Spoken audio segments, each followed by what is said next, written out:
지금 이 순간 당신 몸속에는 우주의 잔해가 흐르고 있다. 농담이 아니다. 말 그대로 수십억 년 전 폭발한 별의 파편이 지금 당신 혈관 속을 돌고 있고 당신이 오늘 손으로 만진 모든 표면 위에 존재하고 있다. 그리고 그 원소는 당신이 생각하는 것보다 훨씬 더 오래되었고 훨씬 더 강력하고 훨씬 더 많은 비밀을 품고 있다. 우리는 이것을 수천 년 동안 써왔다. 동전으로, 전선으로, 수도관으로. 그런데 정작 이 원소에 대해 우리가 알고 있다고 믿는 것들의 대부분이 틀렸다. 완전히 틀렸다.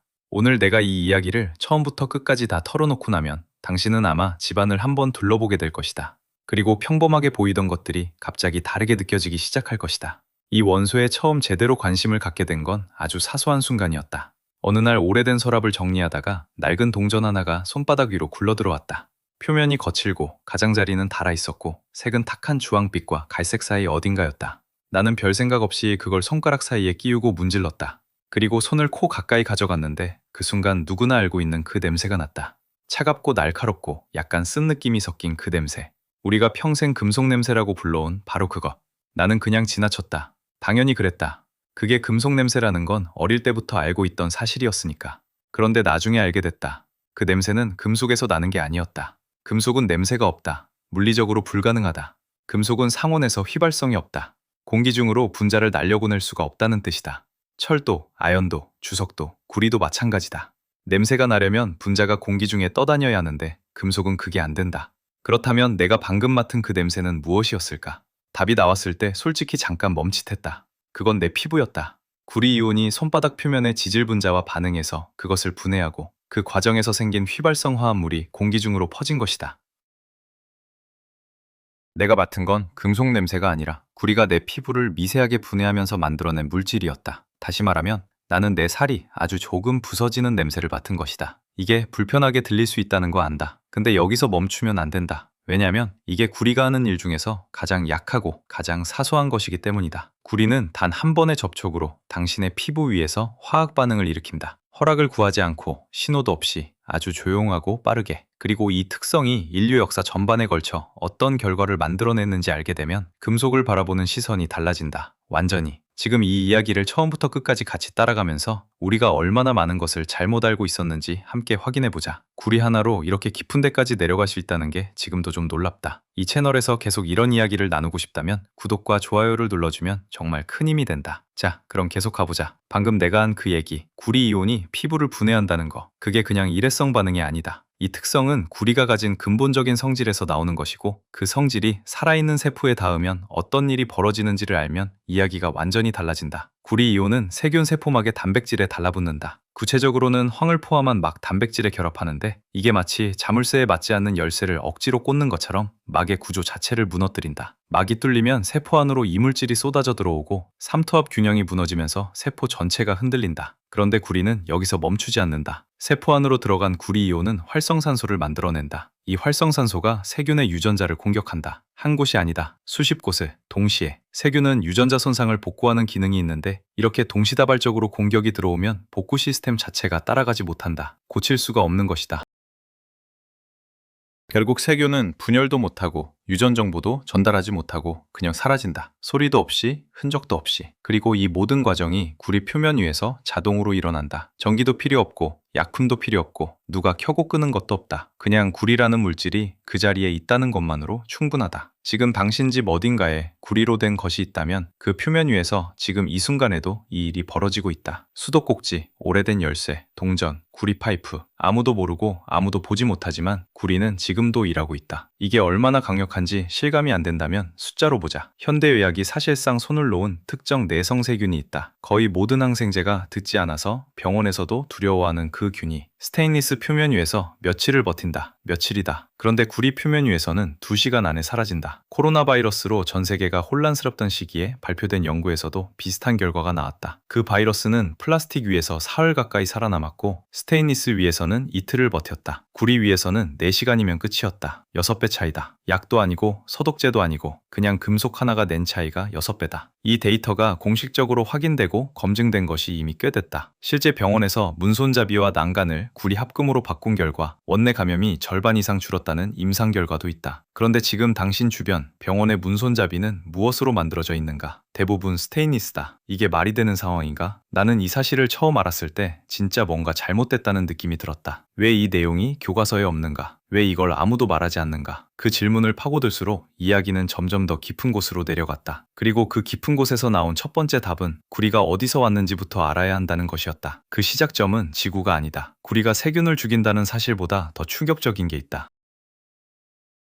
그 사실을 인류가 수천 년 전부터 이미 알고 있었다는 것이다. 알고 있었는데 잊었다. 아니, 정확히는 버렸다. 더 싸고 더 반짝이는 걸 선택하면서 스스로 내다버린 것이다. 그리고 지금 우리는 그 대가를 치르고 있다. 그 이야기를 하기 전에 구리가 실제로 어떻게 작동하는지 조금 더 들어가 보자. 아까 세균 얘기를 했는데 거기서 끝이 아니다. 구리가 하는 일은 단계적이다. 처음에는 세포막을 무너뜨리고 그 다음엔 안으로 들어가서 유전자를 공격하는데 여기서 중요한 건 이 과정이 세균이 적응하거나 저항하기 전에 너무 빨리 끝난다는 점이다. 항생제에 내성이 생기는 이유는 세균이 그 물질에 반복적으로 노출되면서 살아남는 개체가 저항 방법을 진화시키기 때문이다. 그런데 구리는 공격 방식이 너무 다양하고 너무 빠르다. 막을 뚫고 삼투압을 무너뜨리고 유전자를 동시에 여러 군데 절단하는 이 세 가지가 거의 동시에 일어난다. 세균 입장에서는 손도 쓰기 전에 끝나버리는 것이다. 그래서 구리의 내성을 가진 세균은 자연 상태에서 거의 나타나지 않는다. 수십억 년의 진화가 이 금속 앞에서 전략을 짜지 못한 것이다. 이걸 처음 과학적으로 본격 연구한 사람 중 하나가 영국 남부의 한 대학교 연구실에서 일하던 미생물학자였다. 그는 실험실에서 다양한 금속 표면 위에 세균을 올려놓고 시간에 따라 어떻게 변하는지 측정했다. 스테인리스 위에 올린 세균은 이틀이 지나도 살아있었다. 플라스틱 위에서는 그보다 더 오래 버텼다. 그런데 구리 위에 올린 것들은 몇 시간 안에 전멸했다. 그는 같은 실험을 다양한 구리 합금으로 반복했다. 구리 함량이 높을수록 세균이 더 빨리 사라졌다. 결과는 반복할수록 더 선명해졌다. 이것은 오염이나 실수가 아니었다. 구리라는 물질 자체의 특성이었다. 그 연구가 쌓이고 쌓여서 결국 공식 인정을 받는 날이 왔다. 환경주재기관이 구리 합금을 공식적으로 항균 재료로 등록했다. 역사상 처음으로 금속 표면이 감염 억제 물질로 법적 지위를 얻은 것이다.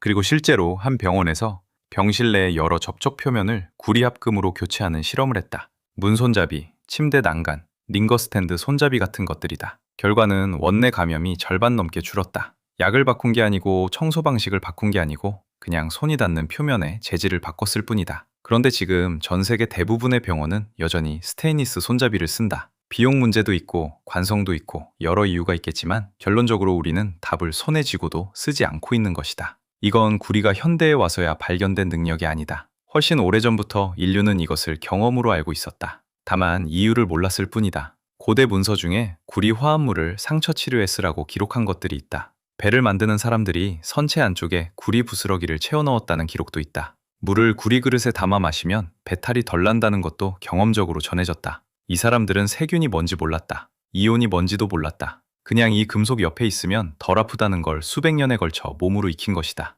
그리고 어느 순간 인류는 스테인리스와 플라스틱을 발명했고 구리보다 싸고 깔끔하고 가벼운 그 재료들을 선택했고 조상들이 몸으로 쌓은 그 경험 지식을 조용히 내다버렸다. 지금 우리가 병원 감염 때문에 골머리를 앓는 것과 이 선택 사이에 연결고리가 없다고 볼 수 있을까?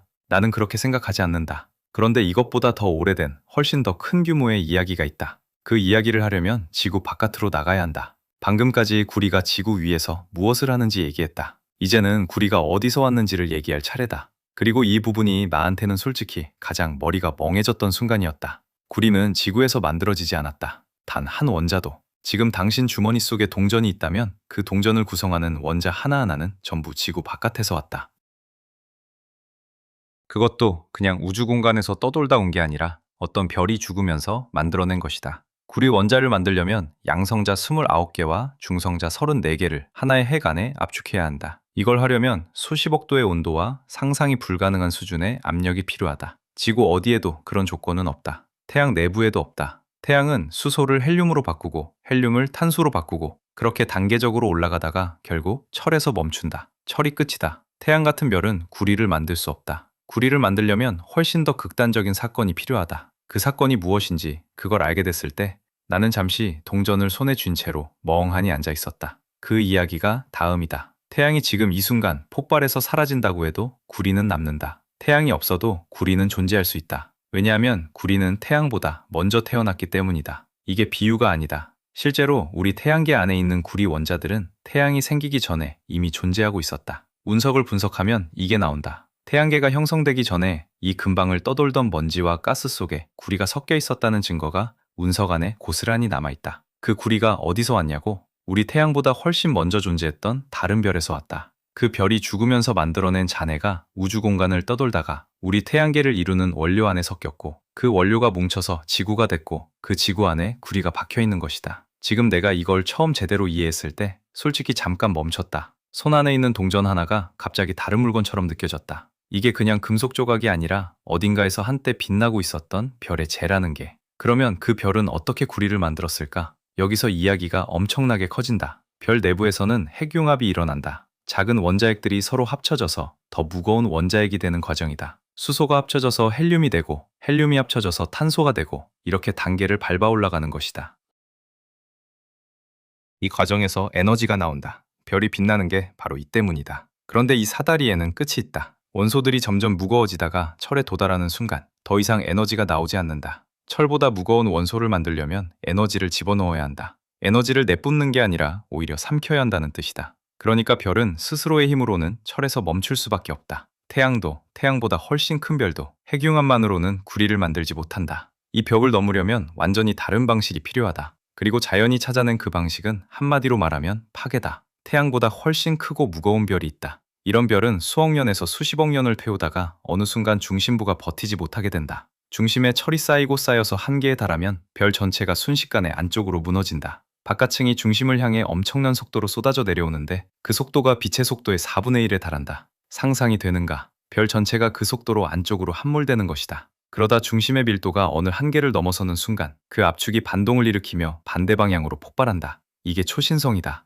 이 폭발에서 나오는 에너지는 상상으로 따라가기 어렵다. 태양이 평생 동안 내뿜는 에너지를 몇 초 만에 쏟아낸다. 그 순간의 온도는 수백억 도에 달하고 중성자들이 사방으로 쏟아지면서 주변 원자핵들을 두드린다. 원자핵이 중성자를 빠르게 흡수하면서 순식간에 더 무거운 원소로 변해간다. 이 과정에서 구리가 만들어진다. 별이 죽는데 걸리는 시간보다 눈을 한번 깜빡이는 시간이 더 길다. 그 찰나에 구리가 태어난다. 흥미로운 건 구리가 태어나는 경로가 이것 하나만이 아니라는 점이다. 좀 더 조용한 방식도 있다. 나이든 별이 서서히 팽창해서 바깥층을 우주로 흘려보내는 단계에 이르면 내부에서 중성자가 천천히 방출된다. 이 중성자들이 원자에게 하나씩 흡수되면서 수천 년에 걸쳐 무거운 원소들이 만들어진다. 급박한 폭발이 아니라 긴 시간에 걸친 조용한 변환이다.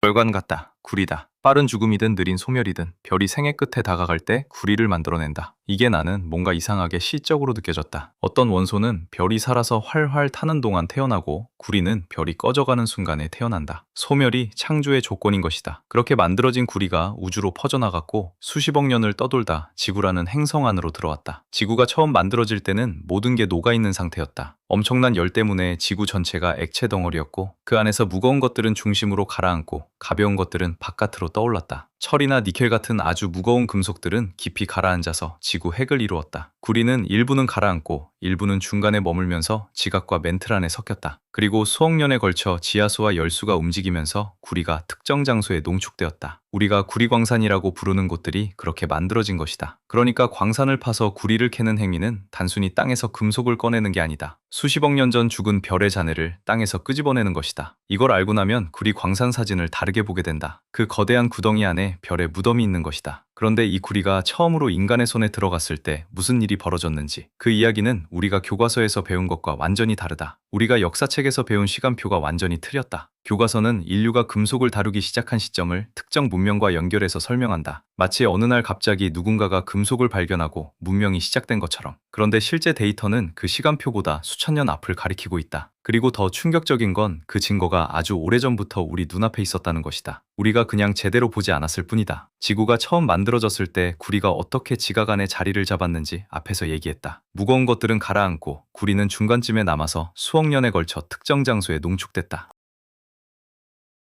그 결과로 생긴 것이 구리 광맥인데 이 광맥이 지표면 가까이 올라온 곳들이 있다. 그 중에 특이한 종류가 있다. 자연 상태에서 순수한 금속 형태로 지표면에 드러난 구리, 즉 자연동이라고 불리는 것이다. 주황빛과 붉은빛 사이의 색을 가진 이 덩어리들은 생김새부터가 주변 돌과 완전히 달랐다. 회색돌, 갈색 흙 사이에서 이 따뜻한 색의 금속 덩어리는 눈에 확 들어왔을 것이다. 그리고 무엇보다 이것은 돌과 달리 두드리면 부서지지 않고 형태가 바뀌었다. 인류가 이것을 그냥 지나쳤을 리 없다. 초기의 인류가 구리를 다루는 방식은 단순했다. 그냥 돌로 두드렸다. 차갑게 두드려서 원하는 형태로 만드는 것이다. 이것을 냉간 단조라고 한다. 그런데 어느 시점에 누군가가 구리를 불 근처에 뒀을 때 어떤 일이 벌어지는지 알게 됐다. 뜨거워진 구리는 훨씬 더 잘 드러나고 더 복잡한 형태를 만들 수 있었다. 그 다음 단계는 완전히 녹여서 원하는 형태의 틀에 붓는 것이었다. 이 세 단계가 발전하는데 수천 년이 걸렸다. 수천 년 동안 수많은 사람이 실패하고 다치고 우연히 발견하고 그걸 다음 세대에 전달하면서 쌓아올린 기술이다. 그런데 그 결과물의 수준이 얼마나 높았냐 하면 현대 분석 장비로 측정해봐도 감탄이 나올 정도였다. 그 이야기가 지금부터다. 산중에서 발견된 한 남자의 이야기를 해야겠다. 높은 고산지대의 빙하에서 발견된 이 남자는 처음엔 최근에 조난을 당한 사람으로 여겨졌다. 발견 당시 그의 모습은 놀랍도록 잘 보존되어 있었다.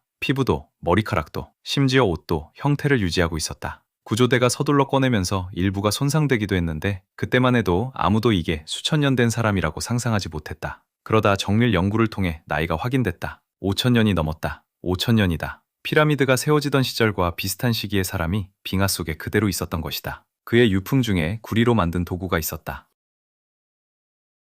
날이 얇고 길쭉한 형태의 이것을 가져다가 전문가들이 성분 분석을 했다. 구리 순도가 99%를 넘었다. 이 숫자가 왜 충격적이냐 하면 이 수준의 순도는 전기분해 정련이라는 기술이 개발된 이후에야 안정적으로 달성할 수 있게 된 것이기 때문이다. 그 기술이 생긴 건 불과 150년도 안 됐다. 그런데 5천년 전 사람이 들고 다니던 도구가 그 수준이었다. 이게 어떻게 가능했을까? 그리고 여기서 두 번째 충격이 온다. 그 도구에 쓰인 구리의 원산지를 분석했더니 그가 발견된 곳에서 수백 킬로미터 떨어진 지역의 것이었다. 수백 킬로미터, 5천년 전에. 그 거리를 이동해서 재료가 왔다는 것은 그냥 우연이 아니다. 누군가는 광석을 캤고, 누군가는 그걸 재련했고, 누군가는 완성된 물건을 먼 곳까지 옮겼다. 이것은 분업이다. 전문하다. 서로 다른 역할을 맡은 사람들이 연결된 시스템이 5천년 전에 이미 작동하고 있었다는 뜻이다. 그런데 이게 놀랍기는 하지만 사실 이 남자가 특별히 예외적인 사례도 아니다. 유럽 동부 지역에서 발굴된 재련 흔적들은 이보다 훨씬 오래됐다. 7천년에 가까운 것들이 있다. 7천년 전이면 바퀴도 없었고 문자도 없었고 도자기 물레도 없었다. 그런데 섭씨 1000도가 넘는 온도를 안정적으로 유지하는 용광로를 만들고 권석에서 금속을 분리하는 방법을 알고 있었다. 우리가 원시적이라고 부르는 그 시대의 사람들이 이게 나한테는 그냥 역사적 사실 하나로 끝나지 않았다. 5천년 전 사람이 들고 있던 도구의 품질이 현대 산업 기준에 맞먹는다는 것, 그리고 그 재료가 수백 킬로미터를 이동해서 왔다는 것. 이 두 가지를 합치면 한 가지 불편한 결론이 나온다. 우리는 과거 사람들을 너무 낮게 봤다. 그들이 우리보다 아는 게 적었던 건 맞다. 하지만 그들이 덜 영리했던 건 아니다. 같은 인간의 뇌로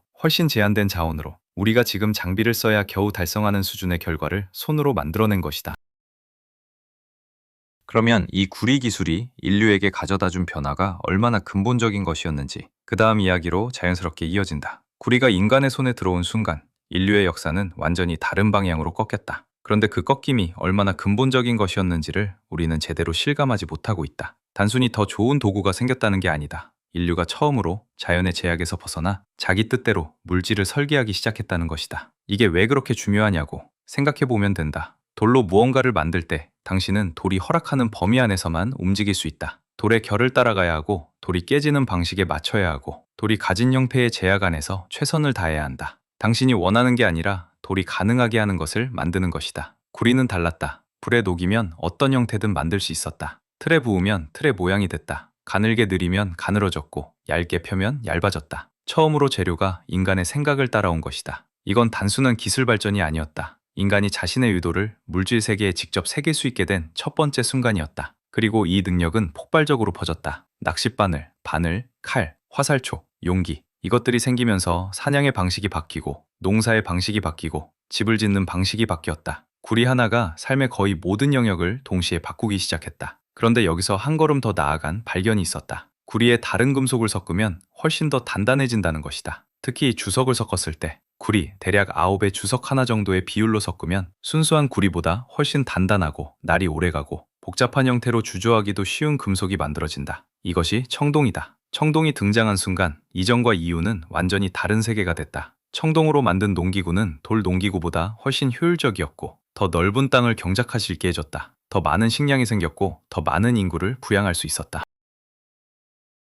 그리고 청동으로 만든 무기는 이전의 무기와 비교가 되지 않았다. 청동을 가진 집단은 청동이 없는 집단을 압도했다. 이건 군사적 우위가 아니라 생존의 문제였다. 그래서 청동을 만드는 두 가지 재료, 구리와 주석이 전략적으로 가장 중요한 자원이 됐다. 문제는 이 두 가지가 같은 곳에 있지 않다는 것이었다. 구리는 지중해 동부, 아나톨리아, 키프로스 같은 지역에 많았고 주석은 훨씬 멀리 있었다. 중앙아시아, 아프가니스탄, 심지어 유럽 북서쪽 끝까지 가야 했다. 그러니까 청동을 만들려면 수천 킬로미터 떨어진 두 자원을 동시에 확보해야 했다. 이 필요가 교역망을 만들었다. 배가 바다를 건너고 대상들이 사막을 지나고 중간 거점 도시들이 생겨났다. 수천 킬로미터를 잇는 이 교역망이 수백 년에 걸쳐 촘촘하게 만들어졌고 그 위에서 당시의 주요 문명들이 서로 연결된 하나의 세계 시스템으로 작동했다. 어느 한쪽이 번영하면 다른 쪽도 혜택을 받고 어느 한쪽이 흔들리면 다른 쪽도 영향을 받는 구조였다. 그리고 그 구조가 얼마나 취약했는지가 드러나는 데는 생각보다 오랜 시간이 걸리지 않았다. 지금으로부터 약 3200년 전 지중해 동부를 중심으로 번성하던 청동기 문명들이 수십 년 사이에 연달아 무너졌다. 한 곳이 무너진 게 아니다. 당시 그 지역에서 가장 강력하고 풍요로웠던 거의 모든 세력이 비슷한 시기에 동시에 붕괴했다.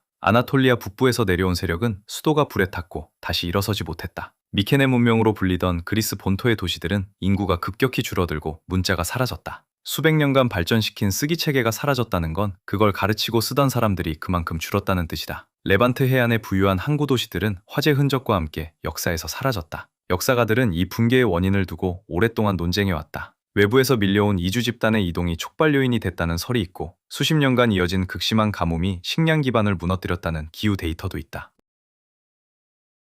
지진 흔적이 여러 지역에서 동시에 발견되기도 한다. 아마 하나의 원인이 아니라 여러 요인이 동시에 터지면서 서로를 악화시키는 연쇄 붕괴였을 것이다. 그런데 이 모든 원인 아래에 구조적인 취약점이 있었다. 그것은 시스템 전체가 구리와 주석의 장거리 교역망에 너무 깊이 의존하고 있었다는 것이다. 생각해보면 이해가 된다. 청동기 문명의 무기, 농기구, 건축도구, 모든 핵심 장비가 청동으로 만들어졌다. 청동을 만들려면 구리와 주석이 필요하고 그 두 재료는 수천 킬로미터 떨어진 곳에서 와야 한다. 교역망이 흔들리면 재료 공급이 끊기고 재료가 끊기면 도구를 만들 수 없고 도구가 없으면 경제와 군사력이 동시에 무너진다. 외부 충격이 교역망을 건드리는 순간 도미노가 쓰러지기 시작한다. 그리고 한번 쓰러지기 시작하면 각 문명이 서로에게 연결되어 있기 때문에 연쇄 붕괴가 일어난다. 강점이었던 연결이 위기의 순간에는 약점이 된 것이다. 이 붕괴에서 살아남은 집단들은 달랐다. 더 강해서 살아남은 게 아니었다. 교역망에 덜 의존하고 지역 자원으로 버틸 수 있었던 곳들이 살아남았다.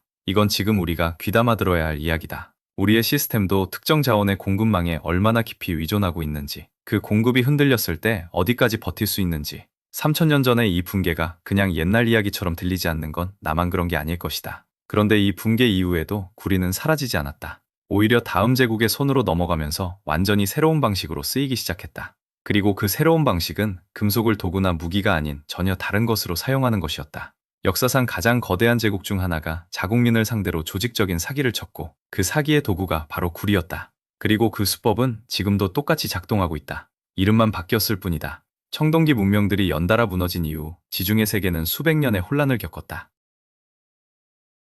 문자가 사라지고 도시가 비고 교역망이 끊겼던 그 시기가 지나고 나서 새로운 세력이 떠올랐다. 그 중에서 결국 지중해 전체를 장악한 것이 로마였다. 로마는 구리를 전쟁했었고 건축했었고 수도관했었다. 그런데 가장 영리하게 그리고 가장 교묘하게 구리를 사용한 방식은 따로 있었다. 로마의 기본 화폐는 청동으로 만든 동전이었다. 처음 이 동전이 만들어졌을 때는 묵직했다. 손에 쥐면 무게가 느껴졌고 가장자리는 두꺼웠고 표면은 선명했다. 이 무게 자체가 가치였다. 동전 안에 든 금속의 양이 곧 그 동전의 실질 가치였기 때문이다. 그런데 전쟁이 길어지고 영토가 넓어지고 지출이 늘어나면서 국가는 조용한 결정을 내리기 시작했다. 같은 이름의 동전을 만들 때 조금 더 가볍게 만드는 것이다. 겉으로는 똑같이 생긴 동전인데 실제로 든 금속의 양이 줄었다. 영목 가치는 그대로지만 실질 가치는 쪼그라든 것이다. 국가가 금속의 무게를 속임으로써 자국민에게서 조용히 부를 가져간 것이다. 이게 한 번으로 끝났다면 그냥 위기 대응이라고 볼 수도 있었다. 그런데 이 과정은 반복됐다. 전쟁이 있을 때마다, 재정이 흔들릴 때마다 동전은 조금씩 더 가벼워졌다. 처음에 한 손에 들기 묵직하던 그 동전이 세대를 거듭하면서 처음 무게의 10분의 1 이하로 줄어들었다. 그런데도 시장에서는 여전히 같은 이름으로 유통됐다. 사람들은 뭔가 이상하다는 걸 몸으로 느끼면서도 그 메커니즘을 정확히 설명하기가 어려웠다. 물가는 오르는데 손에 쥔 돈의 개수는 같고 그 돈으로 살 수 있는 것은 줄어들었다. 지금 우리가 인플레이션이라고 부르는 현상이다. 그리고 그 인플레이션의 원조가 구리 동전의 무게를 줄인 로마였다. 종이 지폐도 중앙은행도 디지털 숫자도 없던 시대에 로마는 이미 이 구조를 완성했다. 수법은 같고 도구만 바뀐 것이다. 이걸 알고 나면 경제 뉴스가 다르게 들리기 시작한다. 그런데 구리가 권력과 얽힌 이야기는 여기서 끝이 아니다. 구리가 엉뚱하게도 역사적 미스터리의 중심에 서게 되는 순간이 있다. 그리고 그 이야기는 도시 전체가 질병으로 쓰러지던 시절에 시작됐다. 도시 전체에 원인 모를 전염병이 퍼지던 시기가 있었다. 사람들이 속수무책으로 쓰러졌고 의사들도 어떻게 해야 할지 몰랐다. 지금처럼 바이러스나 세균에 대한 개념 자체가 없던 시대였다. 병이 왜 퍼지는지, 어떻게 막아야 하는지, 누가 걸리고 누가 안 걸리는지 아무것도 예측할 수 없었다. 그냥 어떤 사람은 살고 어떤 사람은 죽었다. 그 혼란 속에서 한 의사가 이상한 패턴을 발견했다. 그는 당시 유행하던 질병으로 누가 사망하고 누가 살아남는지를 꼼꼼하게 기록하는 습관이 있었다. 직업별로, 거주 지역별로, 생활 방식별로 분류하면서 데이터를 쌓아갔다. 그러다 한 가지 이상한 공통점을 발견했다. 특정 직업을 가진 사람들이 유독 살아남는 비율이 높았다. 처음엔 우연이라고 생각했다. 그런데 두 번째 유행 때도 같은 패턴이 나타났다. 세 번째에도 마찬가지였다. 살아남는 비율이 높은 집단은 매일 손으로 구리를 다루는 사람들이었다. 금속을 두드리고 녹이고 표면을 갈고 하루 종일 구리와 피부가 닿는 일을 하는 사람들. 그들의 감염률이 일반 인구보다 현저히 낮았다. 그는 이 내용을 정리해서 당시 가장 권위 있는 학술기관에서 발표했다. 청중들은 흥미롭다는 반응을 보였다. 그런데 아무도 이유를 설명할 수 없었다. 세균이 뭔지 몰랐고 이온이 뭔지 몰랐고 그러니 왜 구리가 보호 효과를 주는지 메커니즘을 설명할 방법이 없었다. 설명되지 않는 데이터는 그냥 흥미로운 이야기로 남았다. 그 연구는 그렇게 기록으로만 남겨진 채 잊혔다. 그 뒤로 세대가 바뀌고 도시가 바뀌고 의학이 발전했다. 세균이 발견됐고 항생제가 만들어졌고 현대의학이 자리를 잡았다. 그 과정에서 오래된 그 기록은 먼지가 쌓인 서랍 속에 잠들었다. 아무도 꺼내보지 않았다. 왜 꺼내야 하나? 이미 항생제가 있는데, 이미 소독제가 있는데, 이미 멸균 기술이 있는데. 낡은 관찰 기록을 다시 꺼낼 이유가 없었다. 그렇게 150년이 흘렀다. 그리고 어느 날 한 연구자가 그 서랍을 열었다. 현대 분자생물학의 도구를 손에 쥔 채로. 그가 그 기록을 읽었을 때 무슨 생각을 했는지, 그리고 그 다음에 어떤 실험을 시작했는지 그 이야기가 이어진다. 150년 동안 아무도 꺼내보지 않은 그 기록을 열어본 연구자는 처음에 그냥 흥미로운 역사적 자료라고만 생각했다. 설명되지 않는 관찰, 메커니즘 없는 데이터, 당시로서는 이해할 수 없었던 패턴. 그런데 그는 달랐다. 그에게는 그 선배 의사가 갖지 못했던 것이 있었다. 현대 분자생물학의 도구였다. 그는 그 기록을 읽으면서 한 가지 질문을 머릿속에서 지울 수가 없었다. 구리를 매일 만지는 사람들이 정말로 덜 감염됐다면 그 이유가 구리 표면에 있는 것 아닐까? 그렇다면 구리가 세균에 직접 뭔가를 하는 게 아닐까? 그는 실험실로 돌아가서 실험을 시작했다. 방법은 단순했다. 구리 표면과 다른 재질의 표면 위에 각각 세균을 올려놓고 시간에 따라 얼마나 살아남는지 측정하는 것이었다. 그런데 결과가 너무 극단적으로 나와서 처음엔 실험 오류를 의심했다. 스테인리스 위의 세균은 하루가 지나도 멀쩡했다. 플라스틱 위에서는 더 오래 버텼다. 그런데 구리 위의 세균은 몇 시간 안에 거의 사라졌다. 조건을 바꿔가며 반복했다. 구리 함량이 다른 합금으로도 해봤다. 결과는 매번 같았다. 구리 함량이 높을수록 세균이 더 빨리 사라졌다. 이건 우연이 아니었다. 구리라는 물질이 갖고 있는 본질적인 성질이었다. 그 다음은 메커니즘을 밝히는 것이었다. 구리가 세균을 어떻게 죽이는지 분자 수준에서 추적했다. 앞에서도 잠깐 얘기했지만 이 과정이 얼마나 정교하고 빠른지 다시 한번 짚고 넘어갈 필요가 있다. 구리 이온이 세균 세포막의 특정 단백질에 달라붙는다. 이 결합이 막의 구조를 흔들고 막이 제 기능을 잃기 시작한다. 막이 손상되면 세포 내부로 들어오지 말아야 할 것들이 쏟아져 들어온다. 세포 내부의 압력 균형이 무너진다. 그런데 구리는 거기서 멈추지 않는다. 세포 안으로 들어온 구리 이온이 활성산소를 만들어낸다. 이 활성산소가 세균의 유전자를 공격하는데 한 곳만 공격하는 게 아니라 동시에 수십 군데를 찢는다. 세균에는 유전자 손상을 복구하는 기능이 있는데 이 속도를 도저히 따라갈 수 없다. 복구가 불가능한 수준의 손상이 동시에 쏟아지는 것이다. 세균은 분열도 못하고 정보를 다음 세대에 전달하지도 못하고 그냥 기능을 멈춘다. 그리고 결정적인 것은 이 과정이 너무 빠르고 너무 다양한 방식으로 동시에 일어나기 때문에 세균이 적응할 틈이 없다는 것이다. 항상 항생제는 특정 메커니즘 하나를 타겟으로 한다. 그러면 세균은 그 메커니즘을 우회하는 방법을 진화를 통해 찾아낼 수 있다. 그게 내성이다. 그런데 구리는 동시에 여러 경로를 통해 세균을 무력화시킨다. 어느 한 방향을 막아도 다른 방향에서 계속 공격이 들어온다. 그래서 자연 상태에서 구리의 내성을 가진 세균은 거의 나타나지 않는다. 이것이 항생제와 구리의 근본적인 차이다. 항생제는 세균과 싸우는 방식이고 구리는 세균이 싸울 기회 자체를 없애는 방식이다. 이 연구 결과가 축적되면서 환경규제기관이 구리합금을 공식 항균 재료로 인정했다. 그리고 실제 병원에서 임상시험이 이루어졌다. 환자들이 가장 자주 손을 대는 표면들, 문손잡이, 침대 난간, 화장실 수도꼭지를 구리합금으로 교체했다. 결과는 원내 감염률이 절반 이상 줄었다. 추가로 투입된 약도 없고 바뀐 청소 절차도 없고 늘어난 의료 인력도 없었다. 그냥 사람의 손이 닿는 표면의 재질을 바꾼 것뿐이었다. 그 단순한 변화가 감염을 절반으로 줄였다. 이 결과를 처음 접했을 때 나는 진짜로 잠깐 멍했다. 이렇게 명확한데, 이렇게 단순한데 왜 이게 표준이 되지 않았을까? 그 답이 불편한 이유는 특별히 복잡한 음모가 있어서가 아니다. 그냥 관성이다. 스테인리스가 이미 표준이고 단가가 낮고 공급망이 갖춰져 있고 바꾸려면 비용이 들고 의사결정을 내려야 하는 사람들에게 당장의 불편함이 크다. 답이 있어도 움직이지 않는 것. 인류가 반복해온 그 패턴이 여기서도 그대로 나타났다. 로마가 동전 무게를 줄이면서 자국민을 속인 것도, 전염병 속에서 구리의 효과를 알면서도 그냥 지나친 것도 결국 같은 구조다. 알면서도 행동하지 않는 것. 이게 구리를 둘러싼 인간의 이야기에서 계속 반복되는 주제다. 그런데 이쯤에서 완전히 다른 방향으로 이야기를 틀어야 한다. 지금까지는 구리가 인간 세계에서 무엇을 했는지 얘기했다. 이제는 구리가 인간이 아닌 생명체의 몸속에서 무엇을 하는지 얘기할 차례다. 그리고 그 이야기는 피의 색깔에서 시작된다. 피가 파란색인 생명체가 있다. 그것도 아주 많이. 그리고 그 파란 피가 만들어지는 이유가 구리다. 우리는 피가 빨간색이라고 당연하게 생각한다. 하지만 그건 우리의 방식일 뿐이다. 진화는 생명이 살아남을 수 있다면 어떤 방식이든 선택한다. 그리고 어떤 환경에서는 구리가 철보다 훨씬 더 좋은 선택이었다. 그 환경이 어디냐 하면 바다 깊은 곳이다. 문어의 피가 파랗다는 걸 아는 사람은 많다. 그런데 그게 왜인지, 그리고 그 파란 피가 우리 몸속에서 무슨 역할을 하는지까지 아는 사람은 거의 없다. 앞부분에서 구리가 세균을 죽이는 이야기를 했다. 그런데 구리는 파괴만 하는 게 아니다. 어떤 생명체에게는 구리가 생명 그 자체다. 생존의 핵심 메커니즘이다. 문어가 그 대표적인 예다. 문어의 혈액에는 헤모시아닌이라는 단백질이 있다. 이 단백질의 핵심에 구리 원자 2개가 자리 잡고 있다. 산소가 이 구리 원자에 결합하는 순간 혈액이 파란색으로 변한다. 반대로 산소를 방출하면 무색에 가까워진다. 문어의 몸속에서 피가 파랗게 됐다가 투명해졌다가를 반복하는 것은 구리가 산소를 붙잡고 놓는 것을 반복하기 때문이다. 그런데 여기서 단순히 색이 다르다는 게 아니다. 기능적으로도 다르다.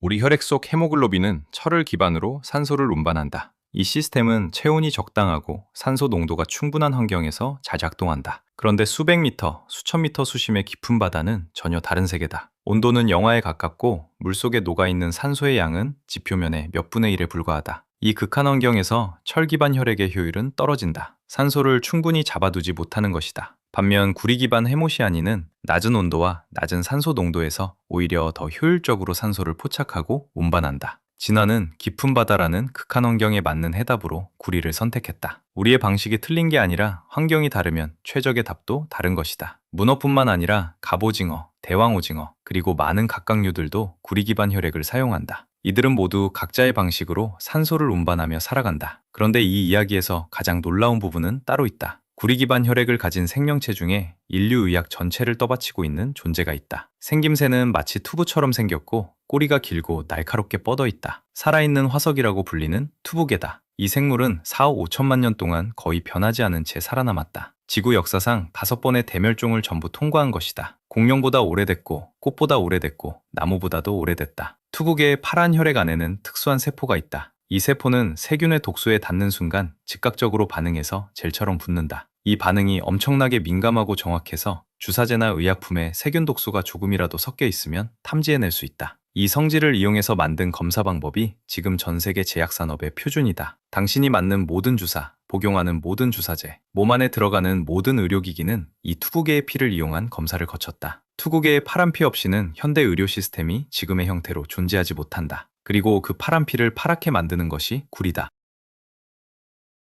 별의 잔해에서 온 원소가 지구에서 가장 오래된 생명체의 혈액 안에 들어앉아 현대 인류의 의학을 뒤에서 지탱하고 있는 것이다. 그런데 이 이야기에는 불편한 면도 있다. 투국에는 체열 과정에서 상당수가 생명을 잇는다. 대체 방법을 개발하려는 노력이 계속되고 있지만 아직 완전히 투고개를 대체할 수 있는 기술은 자리를 잡지 못했다. 수억 년을 살아남은 생명체가 인류의 의학을 위해 지금 이 순간에도 소모되고 있는 것이다. 이 아이러니가 구리 이야기 전체에 흐르는 어떤 주제와 닮아 있다는 느낌이 든다. 우리는 무언가를 이해하는 속도보다 소비하는 속도가 항상 빠르다. 이쯤에서 잠깐 우리 자신의 몸으로 돌아와 보자. 구리 기반 혈액을 가진 생명체 이야기를 했는데 그렇다면 철 기반 혈액을 가진 우리는 구리와 무관한 것일까? 전혀 그렇지 않다. 오히려 반대다. 우리 몸은 구리 없이는 제대로 작동하지 않는다. 그것도 아주 핵심적인 부분에서 우리 세포 하나하나 안에는 미토콘드리아라는 구조가 있다. 세포가 에너지를 만드는 공장이다. 이 공장의 가장 마지막 단계에서 산소를 받아서 에너지로 전환하는 효소가 있는데 이 효소의 핵심에 구리 원자가 들어있다. 구리가 없으면 이 효소가 작동하지 않는다.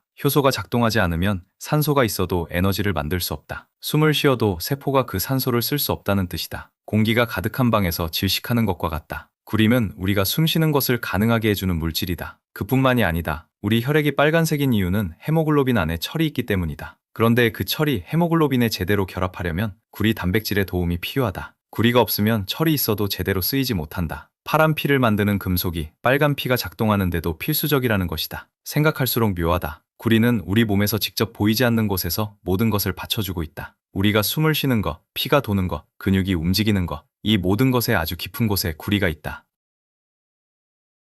그런데 이 균형이 얼마나 좁은지 알게 되면 다시 한번 멈추게 된다. 구리가 조금이라도 부족하면 몸에서 신호가 온다. 신경계가 흔들리고 뼈가 약해지고 혈관이 제 역할을 못하게 된다. 유전적으로 구리를 흡수하지 못하는 상태로 태어나면 어릴 때부터 신경계가 손상되고 적절한 치료 없이는 생존이 어렵다. 반대로 구리가 몸 안에서 배출되지 못하고 쌓이면 간과 뇌에 침착되기 시작한다. 서서히 장기를 손상시키고 신경계를 흔들고 눈의 가장자리에 특이한 색의 고리가 생긴다. 의사들이 그 고리를 보면 진단을 내릴 수 있다. 몸이 구리를 처리하지 못하고 있다는 신호를 눈에 새기는 것이다. 너무 적어도 너무 많아도 안 된다. 진화가 우리에게 안전한 원소를 준 게 아니라 칼날처럼 좁은 범위 안에서만 제대로 작동하는 원소를 핵심에 박아놓은 것이다. 그렇다면 이 원소가 전기를 전달하는 방식도 우리가 생각하는 것과 다를까? 그 이야기가 다음이다. 전기가 어떻게 작동하는지 당신은 안다고 생각할 것이다. 스위치를 누르면 전구가 켜진다. 전선 안에서 전자가 흘러서 빛이 된다. 그 정도는 다 안다. 그런데 지금부터 하는 말을 들으면 그 당연한 그림이 완전히 무너진다. 구리가 전기를 이렇게 잘 전달하는 이유는 구리 원자의 전자 배열이 특이하기 때문이다. 원자는 핵 주변에 전자를 층층이 배치하는데 각 층마다 들어갈 수 있는 전자의 수가 정해져 있다. 구리는 이 규칙을 스스로 어긴다. 원래 배열대로라면 바깥 두 층의 전자가 특정 방식으로 나뉘어야 하는데 구리는 자발적으로 한 층을 완전히 채우고 가장 바깥에 전자를 딱 하나만 남긴다. 완전히 채워진 층은 양자역학적으로 매우 안정된 상태다. 그리고 혼자 남은 바깥 전자는 핵에 아주 느슨하게 묶여 있다. 조금만 에너지가 가해져도 자리를 뜰 준비가 된 전자다. 구리 한 덩어리 안에는 엄청난 수의 원자가 있다. 손가락 한마디만한 구리 조각 안에도 원자가 수십조 개를 훨씬 넘는다. 그리고 그 원자 하나하나가 이 느슨한 전자를 하나씩 내놓는다.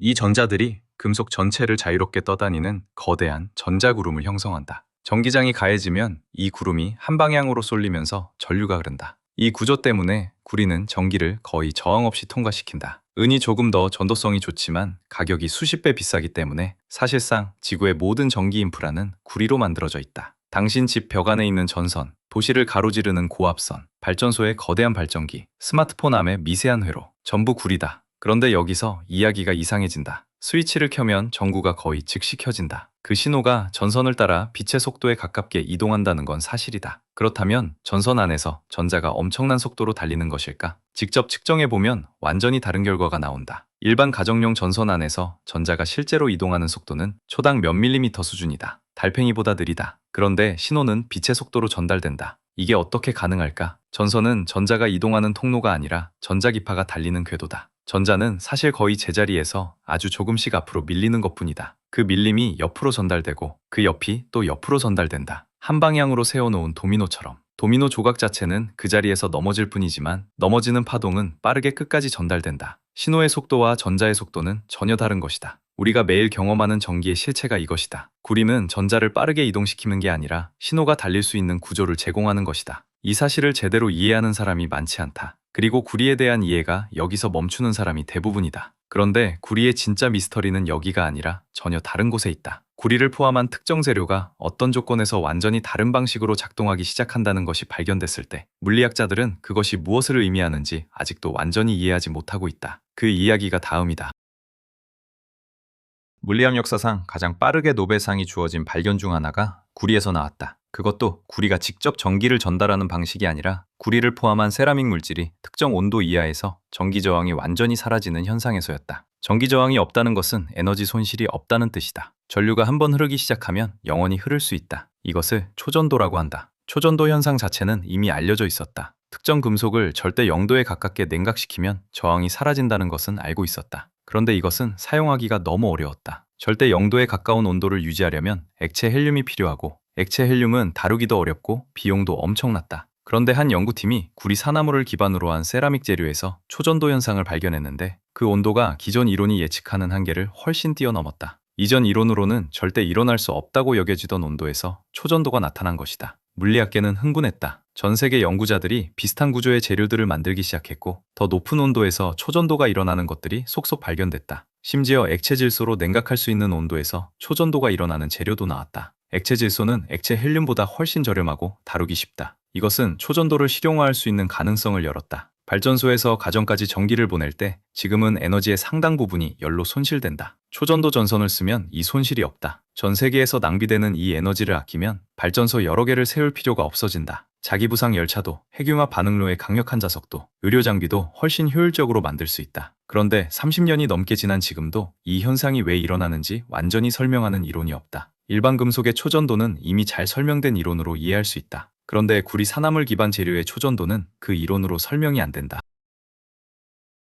완전히 다른 메커니즘이 작동하고 있다는 건 알겠는데 그 메커니즘이 정확히 무엇인지를 아직 아무도 모른다. 세계 최고의 물리학자들이 수십 년째 매달리고 있지만 명확한 답이 나오지 않았다. 인류가 수천 년간 써온 원소가 21세기 최첨단 물리학의 가장 큰 미해결 문제 중 하나의 중심에 있다. 이 사실이 나는 이상하게 마음에 걸렸다. 가장 오래된 것이 가장 깊은 비밀을 품고 있다는 것이. 그리고 이 미해결 비밀과 함께 구리는 지금 완전히 다른 이유로 전 세계의 주목을 받고 있다. 그 이유는 우리가 만들어가려는 미래와 직결된다. 그리고 그 미래가 구리 없이는 불가능하다는 사실이 점점 더 명확해지고 있다. 전기차 한 대에 들어가는 구리의 양은 일반 내연기관차의 4배다. 풍력 터빈 하나에는 몇 톤의 구리가 들어간다. 태양광 발전소, 에너지 저장 시스템, 전기를 스마트하게 분배하는 차세대 전력망, 이 모든 것이 구리 없이는 만들어지지 않는다. 기후변화에 대응하겠다는 인류의 계획 전체가 이 하나의 원소에 걸려 있다. 그런데 공급이 수요를 따라가지 못한다. 전문가들의 분석에 따르면 앞으로 10년 안에 매년 수천만 톤 규모의 공급 부족이 발생할 수 있다. 지구를 구하려는 계획이 지구에서 충분히 캐낼 수 없는 자원에 막혀 있는 것이다. 해결책으로 나오는 것들 중 하나가 심해채굴이다. 바다 깊은 곳의 열수분 출구 주변에는 구리와 다른 금속들이 풍부하게 퇴적되어 있다. 그걸 캐내자는 것이다. 그런데 그 깊은 바다에는 우리가 아직 발견도 하지 못한 생태계가 있다. 그곳에만 사는 생명체들이 있다. 그 생태계를 파괴하면 어떤 일이 일어날지 아무도 모른다. 지구를 구하기 위해 지구의 다른 부분을 파괴해야 하는 딜레마다. 구리를 재활용하는 것이 가장 좋은 방법이지만 재활용 속도가 새로운 수요 증가를 따라가지 못한다. 그러다 문득 이런 생각이 들었다. 수천 년 뒤, 수백만 년 뒤에 지층을 분석하는 누군가가 있다면 그 지층에서 특이한 층 하나를 발견할 것이다.